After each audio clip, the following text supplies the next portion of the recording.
2009, at a time me in a very powerful direction. I found it to be a good reference point for the kinds of creative works that I wanted to make.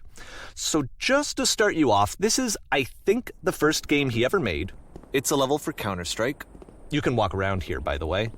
And mostly it's just Coda learning the basics of building a 3D environment. But what I like is that even though he starts from the simple aesthetic of a desert town, he then scatters these colorful abstract blobs and impossible floating crates around the level. And of course, it destroys the illusion that this actually is a desert town, and instead this level becomes a kind of calling card from its creator. It's like a reminder that this video game was constructed by a real person. And it kind of makes you wonder, what was going through his head as he was building this? This is what I like about all of Coda's games. I mean, not that they're all fascinating as games, but that they are all going to give us access to their creator. I want us to see past the games themselves. I want to get to know who this human being really is. And that's exactly what we're going to do here. So, it's 2008, Coda starts making these games, and he never releases any of them. He doesn't put them onto the internet, he just makes them and then immediately abandons them, and they sit on his computer forever. And I think he really understood this image of himself as a recluse. At one point, he jokingly renamed his computer's recycling bin to Important Games Folder. So, this was just how he worked. He tended to crank them out one after the other without even really pausing to try to understand what he had just made, until suddenly one day, he just stopped. In 2011, that was it. He made his last game, and then he hasn't made another one since.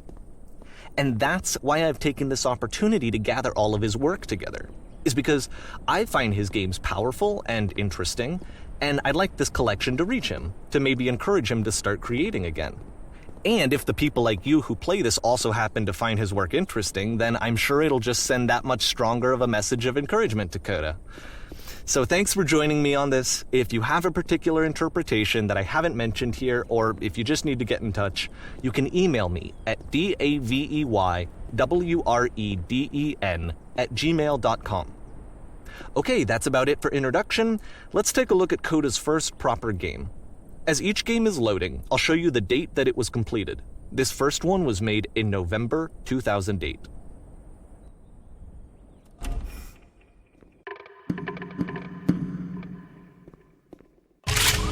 Warning. Whisper machine active. Shift destruction imminent.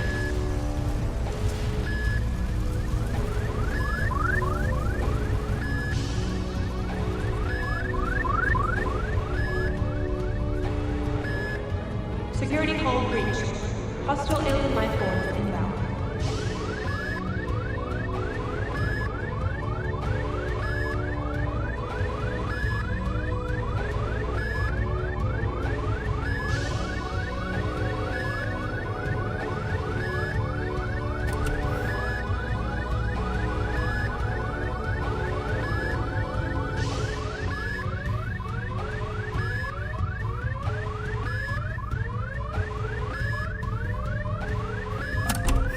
Enemy force neutralized. Begin ship evacuation.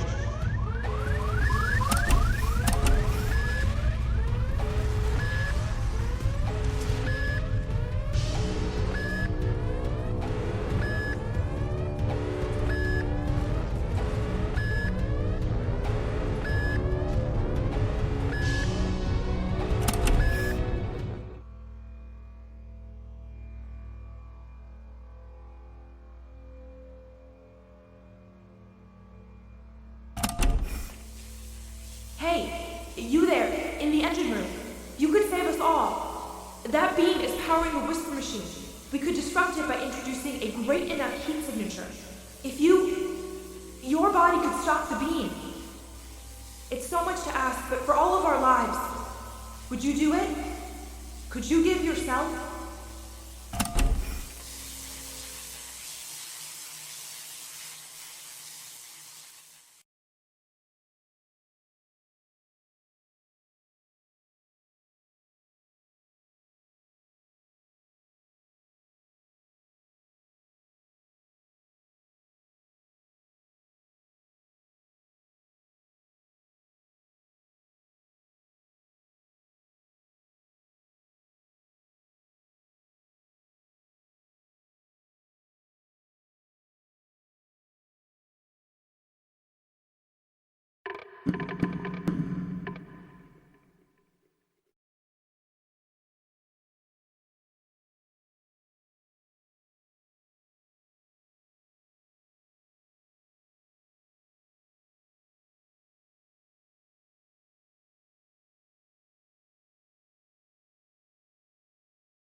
This is not a branching point, unfortunately. The only option is to step in. Yep, in this game you can only walk backwards.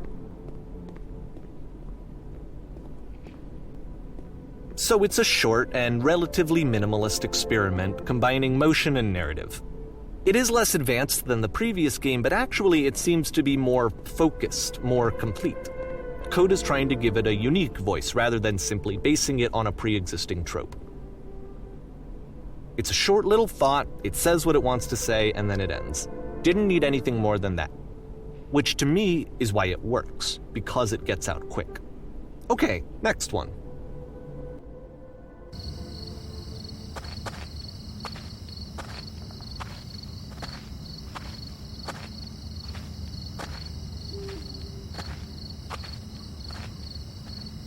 And that's it. Okay, the meaning of this game won't be clear just yet. Please be patient with me for a few more games, and I promise you'll see what makes it interesting.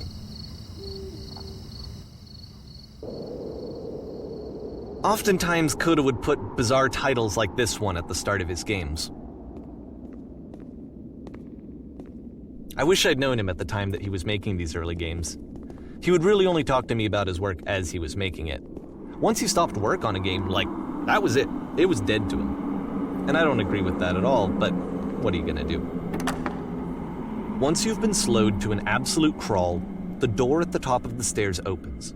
So why, if Coda's not showing these games to anyone, why bother opening the door at all? Well, to show you, I'm modifying the game here so that when you press enter, it'll bring you back up to full speed so you can enter the door for yourself.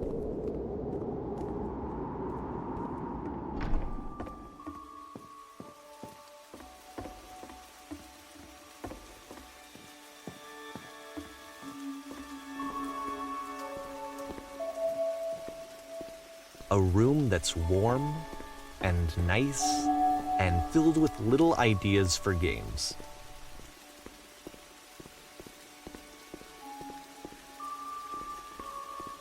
Coda would often tell me that he didn't mind if people thought of him as cold or distant. He said that he knew that he was actually a vibrant and compassionate person, but that it takes time to really see that. It can be a very slow climb to get there.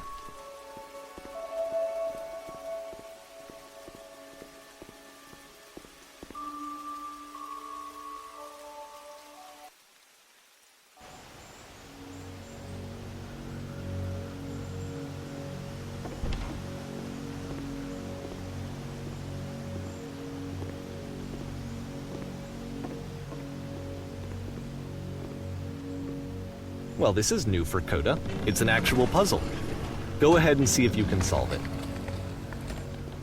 Don't forget that solution, because we're going to see this puzzle again soon. We're gonna see it a lot.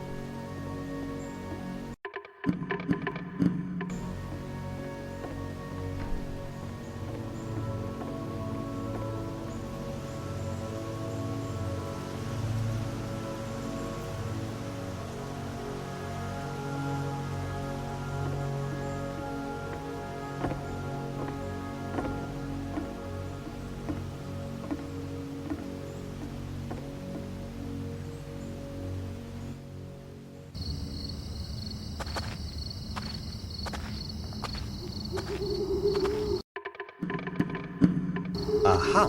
So, this, combined with the entering game from earlier, tells us that Coda believes his games are connected somehow.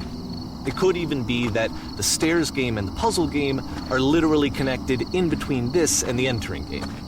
There's a bigger picture that all of his games are meant to play a role in, some larger meaning that we won't be able to grasp until we've seen all of them. And once we have, we can step back and start to understand what exactly that bigger picture is.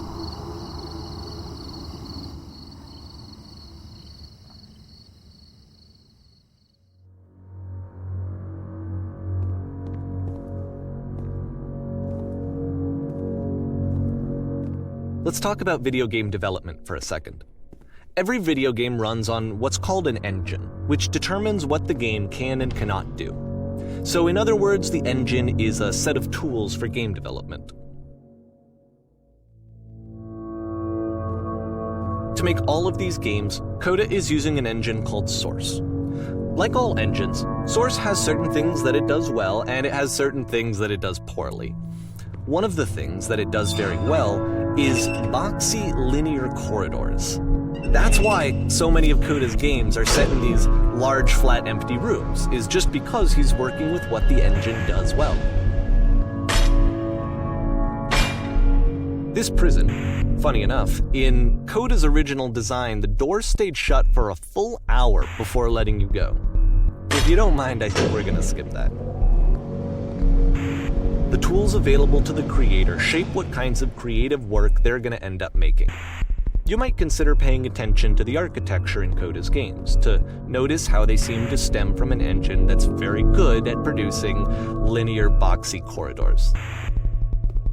This is something that he and I used to argue about a lot. You know, whether a game ought to actually be playable, whether it means anything if no one can get through it. And I would always defend that, all this work goes into the game, why not make it playable and accessible? And so we just got into heated arguments over it, and there was one time that after one of these conversations, he went home, and a day or two later, he sent me a zip file entitled Playable Games that was full of hundreds of individual games, each of which was just an empty box that you walked around in and nothing else. Believe me, I played every single one of those just to find out if there was like a gag hidden somewhere. There wasn't.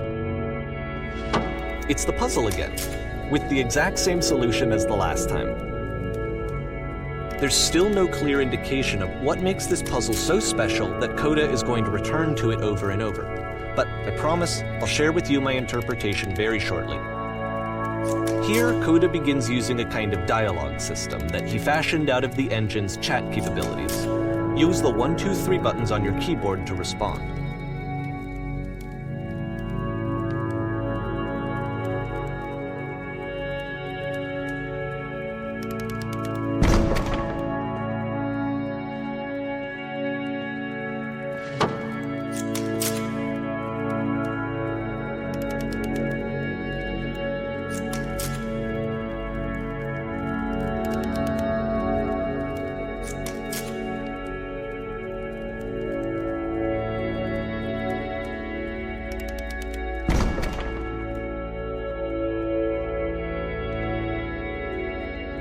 And so we make one last descent down to the final floor of the level.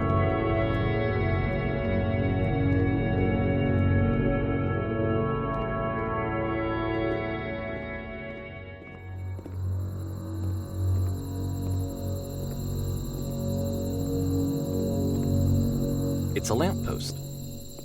Okay, I can't tell you quite why, but for some reason Coda fixates on this lamppost.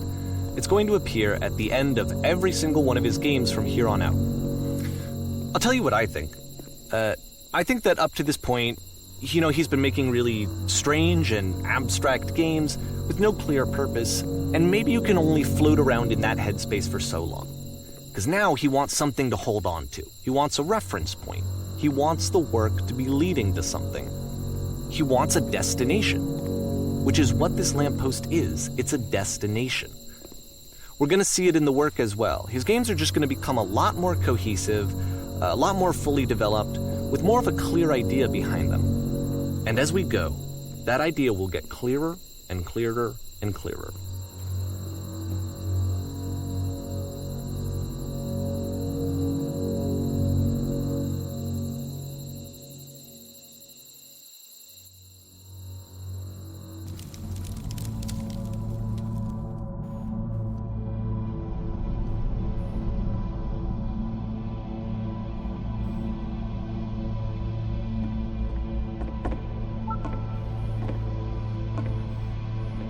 So first off, I'm sure you can deduce this, but this game is not connected to the internet.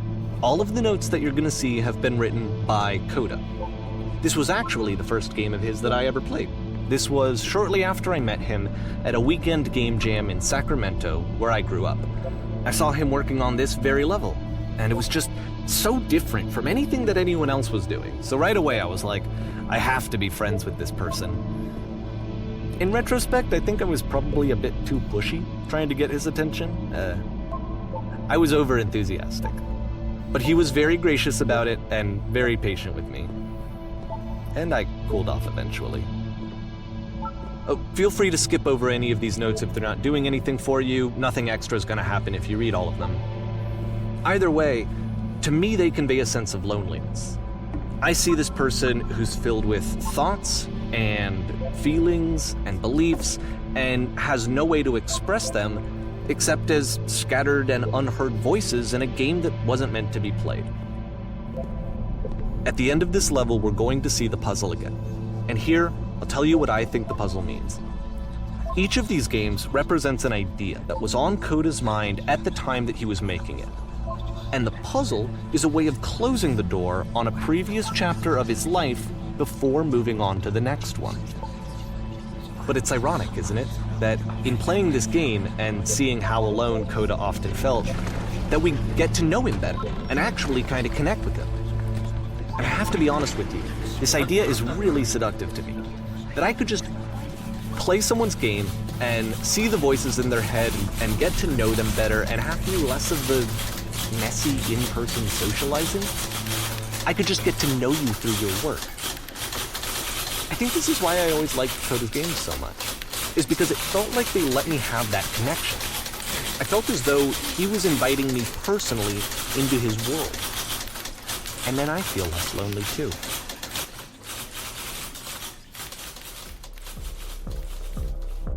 Okay, this one is tough. It's gonna kind of just spin its own wheels for a few minutes. Hang with it.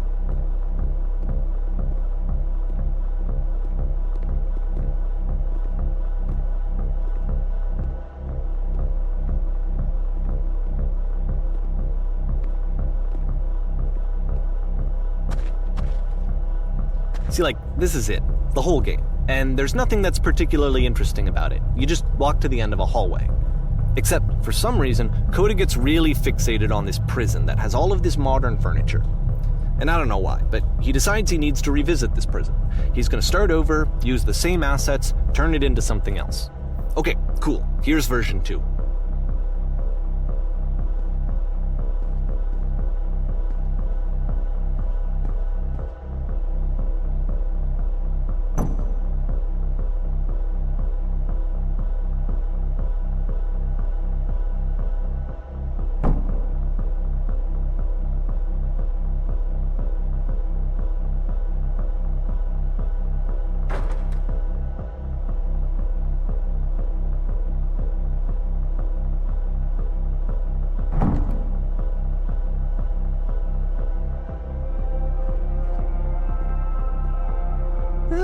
There's a bit more to this one, but still it's not really communicating anything. It's kind of just weird for weirdness' sake.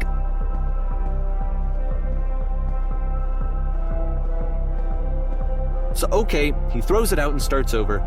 This time he comes at the prison idea from a different direction.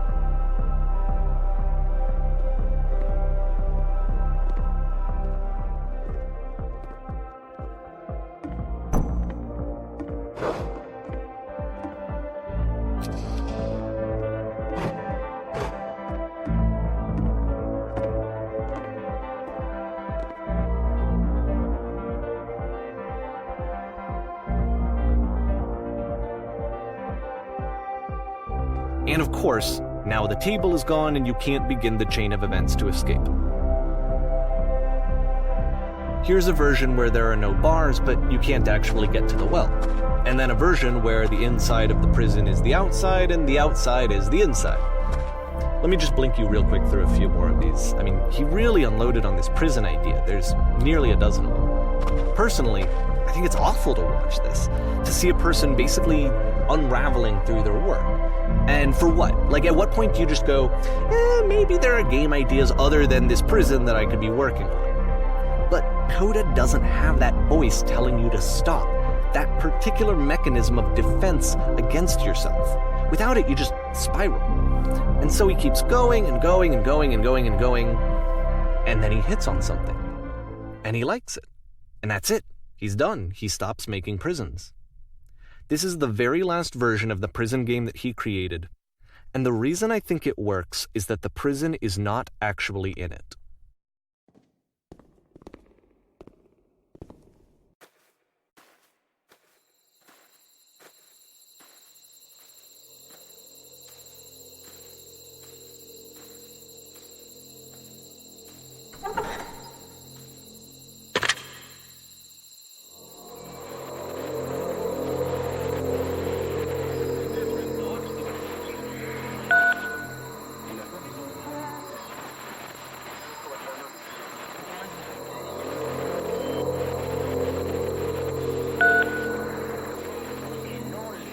It's a conversation.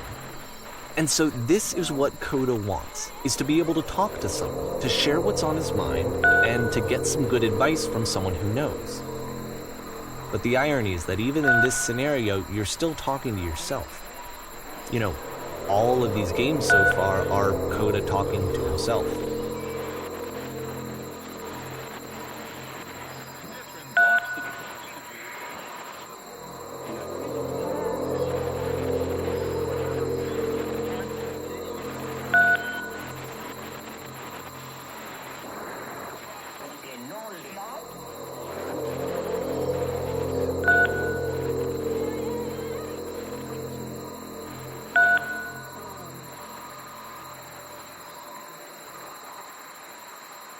I can see why he considers this a fitting conclusion to the prison games. After all of the obsession and frustration, just to be told by someone you can trust that things are going to be okay. Wouldn't that be nice?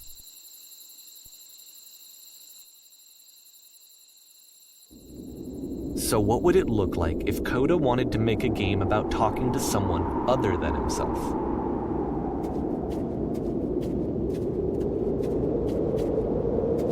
To me, this environment is meant to represent Coda's puzzle, with the two doors on either side and a dark transitional space between.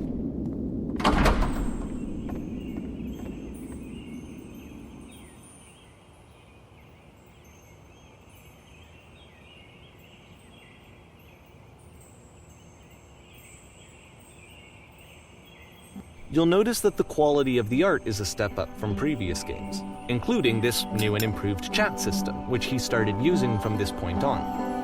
From here on out, he begins putting much more effort into the visual polish of his work, and this particular game took 2 months to create as a result.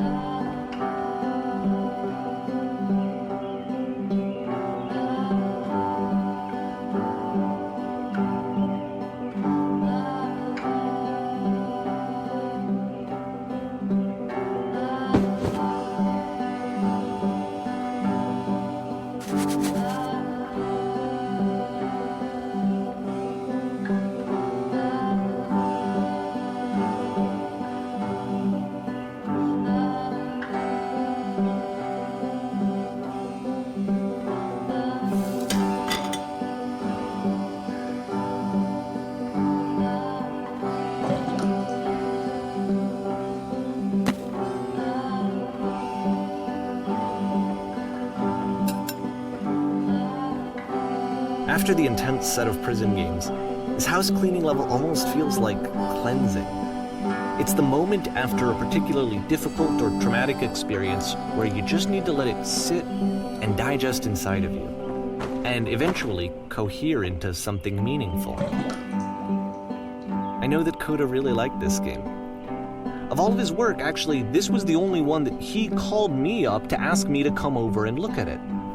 This was during a period of a few months where he was grossly happy all the time, just walked around with a constant smile on his face.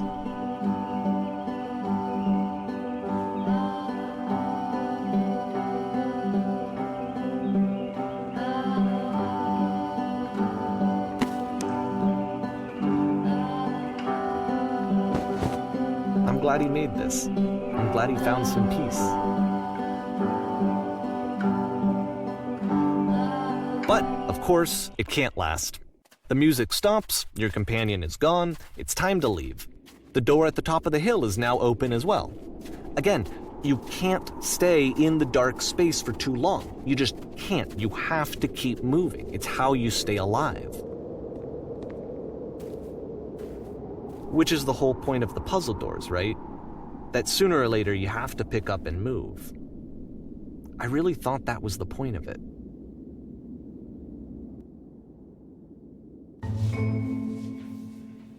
This one gets a bit goofy.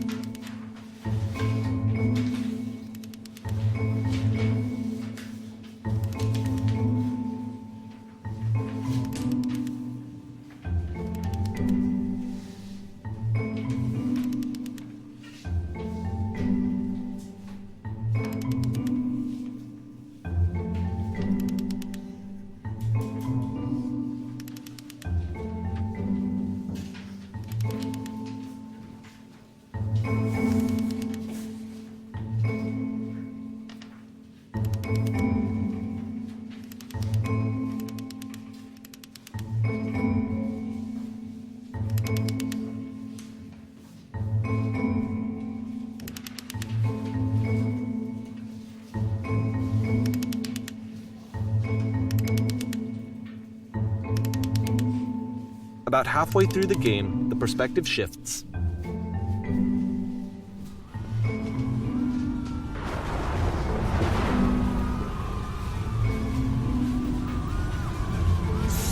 And you play as the teacher. And suddenly, you discover that your teacher is just as bigoted and afraid as you are. Oh, and also you can move around the classroom now. I fell pretty hard for this one. I feel like it's one of the most relatable experiences that you can have. To assume that some other person is perfect and totally fulfilled in every way, and completely miss all of the little flaws that make them painfully human. I think about this game a lot these days.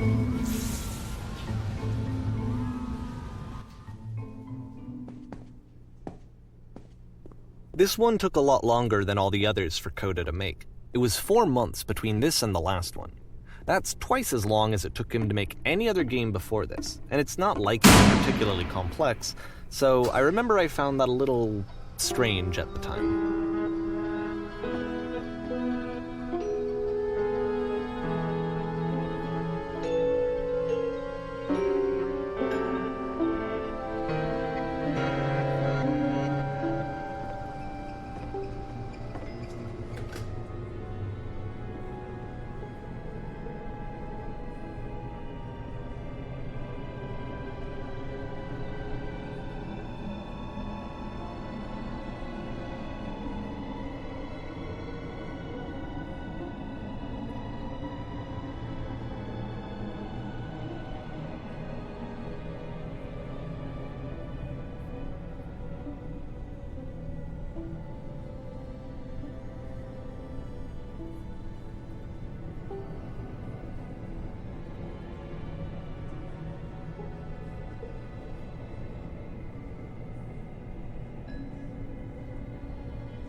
The game ends with this eerie premonition of what's going to happen next in Coda's life. The solution to social anxiety, to fears of having to perform and having to chase success, the answer for Coda is to withdraw, to hide himself away. Which is what leads to scenarios like the stairs that slowed you down several games ago, where it just becomes harder and harder to access Coda's inner landscape because he keeps retreating. He just keeps backing away from possible connections to anyone other than himself. And to be honest, I didn't consider it very healthy when I first played this game. You know, it looked to me like he was trying to justify the idea of just disconnecting yourself from the world. And that wasn't what I wanted for him or for his games. Because I feel like a lot of his games are inviting me to connect with this person, to bring him closer. But what can you do? After this, Coda went off and took another 5 months to make a new game.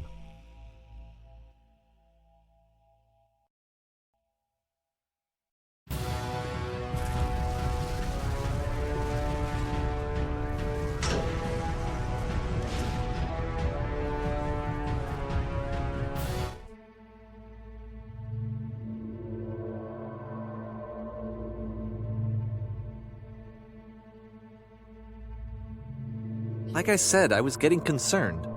First off, he's never been this explicit in his work about exactly what he's thinking. So where's that coming from? But then even weirder, his work has potentially stopped being an outlet for him. Not like he's having trouble iterating on ideas, but he literally just can't think of new ideas anymore. And in person, he was being a lot more distant than usual. Like, you know how sometimes a person will just deflect anything that you say in order to keep themselves disconnected all the time? It was that kind of thing. Here was the point in my relationship with Coda where I really started to wonder if he needed my help in some way. His games are going to get more desperate from here on out. After this game, it's almost 6 months before he finishes something new.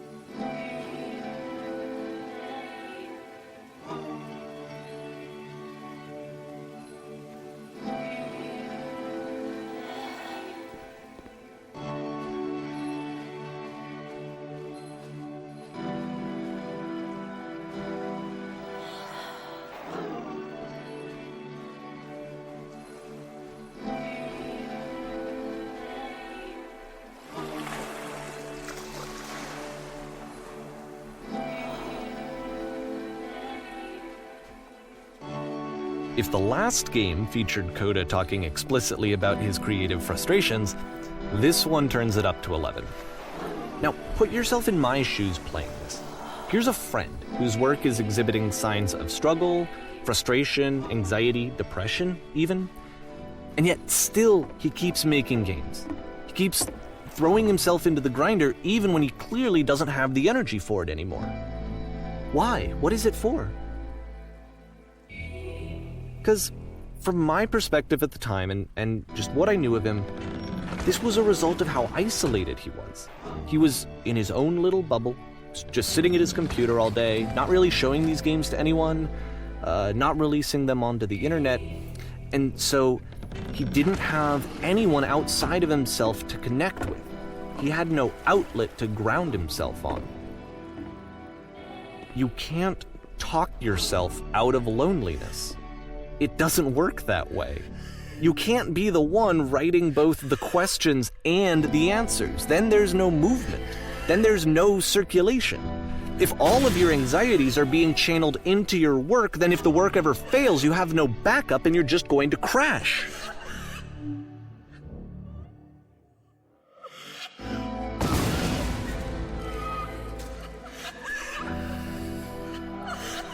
Seeing this game at the time that he made it looked really unhealthy to me. I was watching him do this to himself, and I hated it. I hated seeing him so trapped. It's like, video games are not worth this amount of suffering. This is someone I really cared about, and I used to get so much joy out of seeing him create. For him to suddenly become angry and frustrated like this, it was the worst thing for me. I don't know. This is what I felt at the time. I don't know how else to explain it. I wanted it to stop more than anything. I had never felt so rotten. I needed more than I had ever needed anything for this to stop. But it didn't stop. After finishing this one, Coda takes another 7 months and comes up with a new game.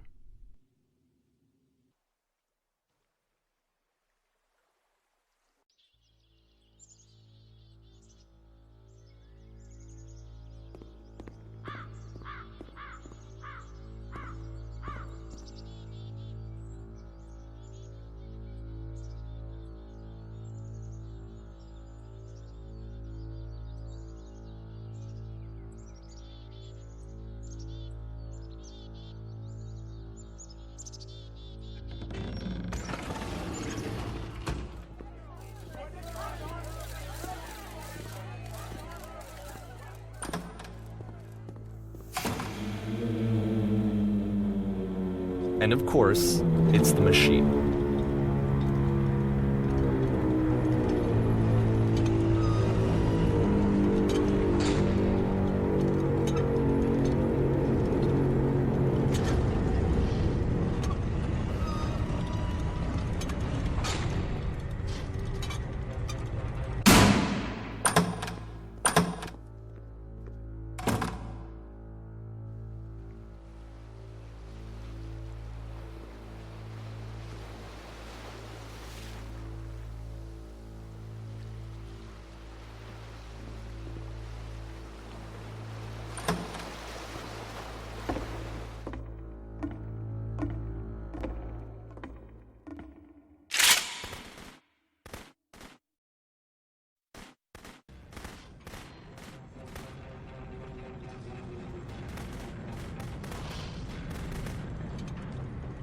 So now the work is becoming self-destructive.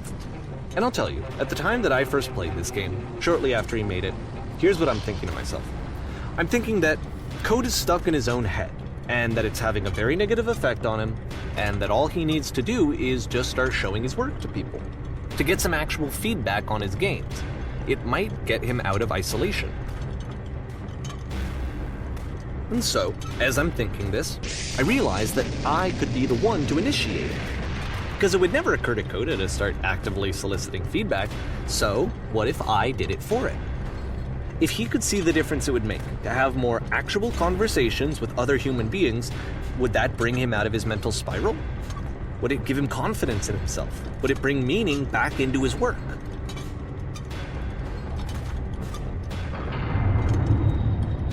So I started showing Coda's work to people. I took this one, and the islands which you just played, the theater, the notes, the house cleaning game, and some of the prison escape games. I brought them to people that I knew and trusted. I asked their opinions. And the great part is that they really loved his games. You know, the point of it all was just to give him some external reference point, but they genuinely loved his work. There was nothing for him to be afraid.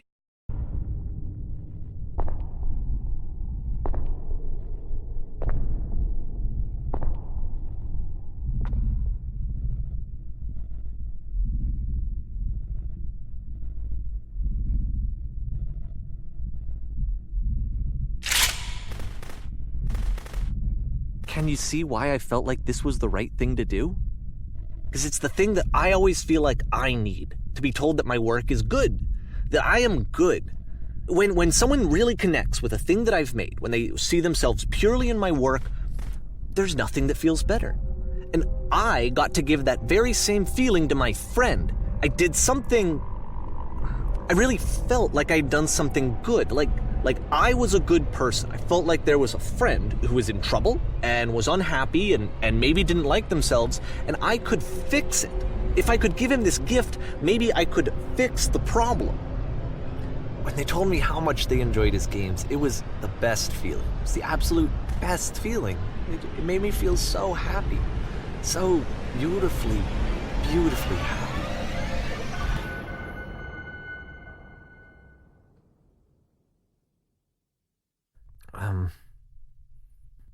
So anyway, Coda finishes this game, and then really he just kind of takes off for a while.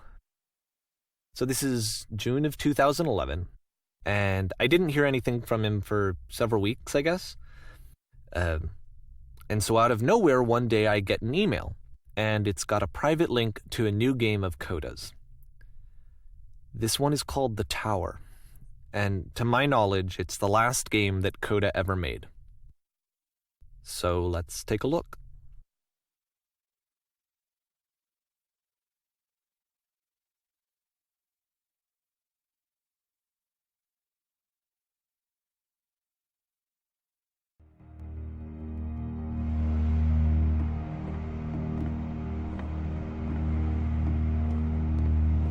And this is where I have trouble saying anything meaningful about Coda's work. Because more than anything else, the tower just feels distant.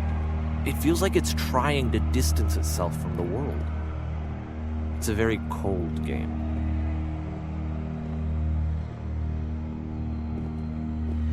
This room actually has a maze in it. Except that all the walls of the maze are invisible. And then every time you touch one of the walls, there's this awful flashing and noise, so the experience is really miserable. The game goes beyond not being meant to be played, it actually seems to despise the player for trying to play it at all. But I do want to show you the rest of the levels, so when you're ready to continue, press enter and I'll put a bridge over the maze.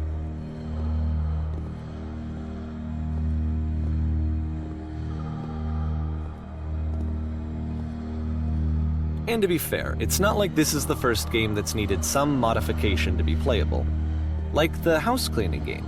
You know, that one used to actually loop the cleaning chores and you just cleaned a house forever. I had to cut it off so that you could exit the house and the game would actually end. But that game had an idea that it was actually trying to communicate. What's the deeper idea behind the invisible maze? The only way past this challenge is to randomly guess the 6-digit code. Like the invisible maze, it's frustrating to me, because it's the opposite of everything else that Coda has made. It doesn't encourage thought or engagement. It doesn't ask anything of me except a lot of my time. If I could have reached him during this time, then maybe I could have asked him, but I couldn't. I still don't really understand why this is here. I'll put the code on the ground for you here, though, so that we can move on. The switch to open this door is actually on the other side of the door, meaning that it's literally impossible to solve from this side. So even if you somehow brute forced your way through the first 2 challenges, and you got to this point, there's actually just no way to progress. And it's scary for me, the idea of Coda cutting himself off entirely, just saying, you know, that's it, that's the end of the conversation, not giving me any way to fix the problem. I feel like a failure, I guess, when I can't fix the problem. But I can open this door for you, so let me do that. Was I a failure for not understanding this game? I mean, I don't know why I would be. It's not like everything needs to have a solution, but I feel it somehow. I feel like I failed, and I don't understand why. I remember, it's June of 2011. I'm playing this for the very first time, and as I'm playing, I'm thinking to myself, I don't know this person. I have no idea who this person is. It wasn't the guy I knew, it wasn't my friend. I had come to so many conclusions from looking at all of his work up to this point, and then suddenly none of them... I had been trying to, though. That was the thing. For years I was trying to get to know him, to understand who he actually was and what he stood for. I asked him so many times to please just tell me what his games mean to him. I asked him please to tell me what the 3 dots mean. And he wouldn't. I just felt so strongly that if I could have connected with him, that if I could have somehow made his work my own, that I would finally be once and for all happy. It was that I needed to see myself in someone else. I needed to be someone other than me. But he stopped and left, and it felt somehow like I had failed.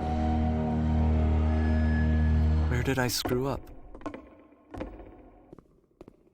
I'm the reason that you stopped making games, aren't I? It's because of what I did. I poisoned it for you. I don't think I ever told you this, but when I took your work and I was showing it to people, it actually felt... it felt as though I were responsible for something important and valuable. And the people who played them, they treated me like I was important. They really listened and cared about what I... Even though I was showing your work, it was... I felt good about myself. Finally, for a moment, while I... You stopped, and I didn't have anything left to show people. I just had to be with myself. And as soon as that happened, there was no feeling at all. Nothing. Less than nothing. What does that mean? I'm afraid that I did something really stupid because I don't like myself. That's why I'm releasing this collection of your work, is because I haven't been able to find any other way to reach you. I've tried everything. And so a part of me has hope that if I put this compilation out into the world, and if I put my name on it, that maybe enough people will play it so that it'll find its way to you, so that I can tell you that I'm sorry. I know I screwed up. If I apologize to you truly and deeply, will you start making games again? Please, I need to feel okay with myself again. And I always felt okay as long as I had your work to see myself in. I mean, is something wrong with me? Because I know that I did an awful thing, and I'm doing it again right now. Like, I'm showing people your work, but I can't stop myself from doing it. That's how badly I need to feel something again, like I'm an addict. There has to be something wrong with me. Can I apologize? What if I tell you I was wrong? Will that work? Will that fix it? I don't know. I don't think it will, but there's nothing else that I can do. Just tell me what you want. I'm sorry. I'm sorry. Please, start making games again. Please help me. Please give me some of whatever it is that makes you complete. I want whatever that wholeness is that you just summoned out of nothing and you put into your work. You were complete in some way that I never was. I want to know I want to know how to be a good person. I want to know how not to hate myself. Please. I'm fading, and all I want is to know that I'm going to be okay.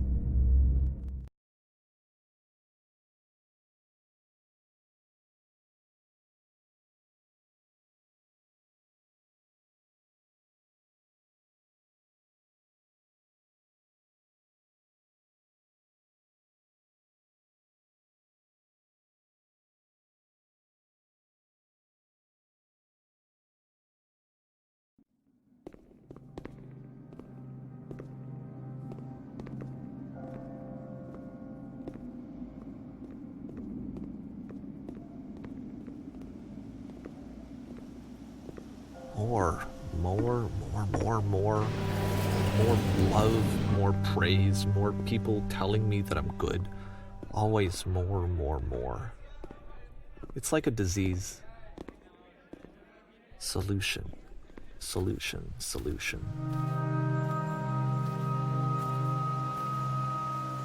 I guess if someone had told me ahead of time that he just really enjoyed making prison games, maybe I wouldn't have thought he was so desperate. I wouldn't have told so many people that he was depressed. Maybe he just likes making prisons. Even now, the disease is telling me to stop. Don't show people what a shitty person you are. They'll hate you.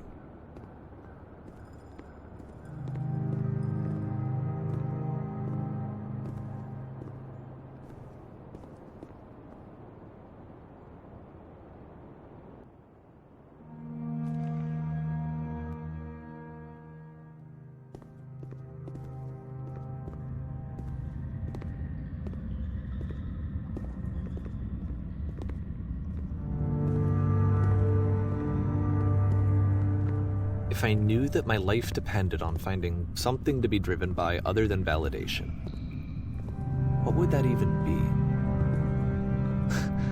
It's strange, but the thought of not being driven by external validation is unthinkable. Like, I actually cannot conceive of what that would be like.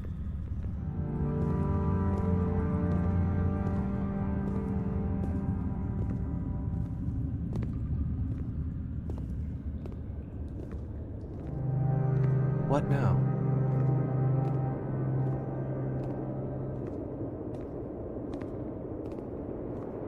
I think I need to go.